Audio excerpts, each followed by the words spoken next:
Assalamualaikum warahmatullahi wabarakatuh. Ketemu lagi di channel Dapur DIY. Nah, teman-teman, kebetulan hari ini masih di Hari Raya Idul Fitri, tepatnya +1 Idul Fitri. Kebetulan hari ini saya tidak membuat konten tentang woodworking karena memang saat ini saya posisi lagi ada di kampung orang tua, di mana saya dilahirkan di kampung ini. Nah, teman-teman, biar teman-teman tahu, saya lahir di kampung ini tepatnya tahun 82. Nah, saya kebetulan lagi main di sungai, teman-teman. Ini sungai ini adalah yang menyambungkan antara Bendungan Cirata dan Bendungan Jatiluhur. Jadi kalau posisi airnya lagi penuh, air dari ujung sana itu tembusnya ke Cirata dan Jatiluhur, dan yang ke sebelah sananya itu tembus ke arah Kerawang dan Bogor.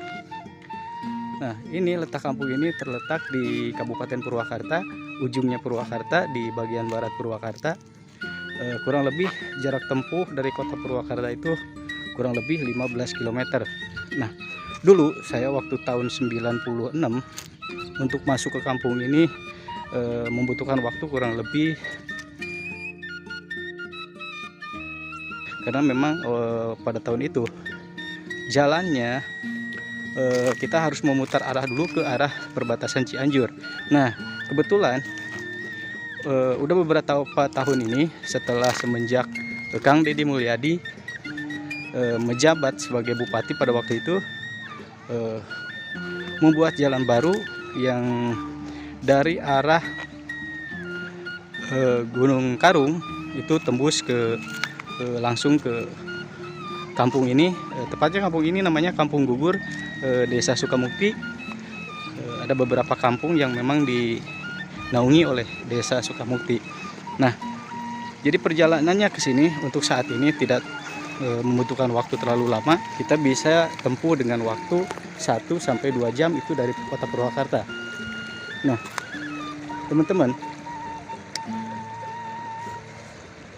jadi di sungai ini ketika air ini meluap, airnya tidak seperti ini, itu tinggi sampai ke atas.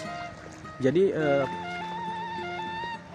perahu yang dari Jatiluhur bisa sampai ke sini. Jadi kalau ada orang yang dari Jatiluhur ataupun dari sini sebaliknya, itu bisa menggunakan transportasi perahu atau bargas. Nah, karena kebetulan airnya lagi surut, karena curah hujan sudah tidak ada, airnya kurang lebih seperti ini.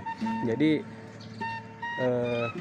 air ini bisa dimanfaatkan untuk petani. Mereka sedot airnya dari sungai ke atas menggunakan pompa.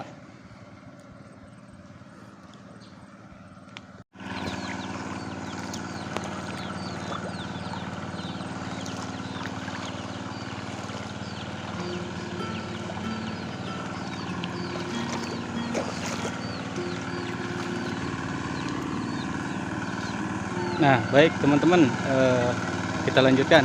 Nah, tadi yang saya bilang, ketika air surut, para petani di sini menyedot air untuk mengairi tanamannya. Mereka menggunakan pompa alkon yang disedotkan dari bawah menuju ke atas. Ketika airnya pasang, mereka bercocok tanam padi, dan ketika airnya surut seperti ini, mereka bercocok tanam cabai dan juga sayuran-sayuran yang lainnya. Nah, nanti ke arah sana, ke ujung sana itu adalah air yang mengalir dari arah Bogor dan Kerawang. Nah, baik teman-teman, sekian dulu untuk vlognya. Mudah-mudahan bermanfaat, dan jangan lupa subscribe, like, dan komen, serta share ke media sosial teman-teman. Terima kasih dan selamat berlibur.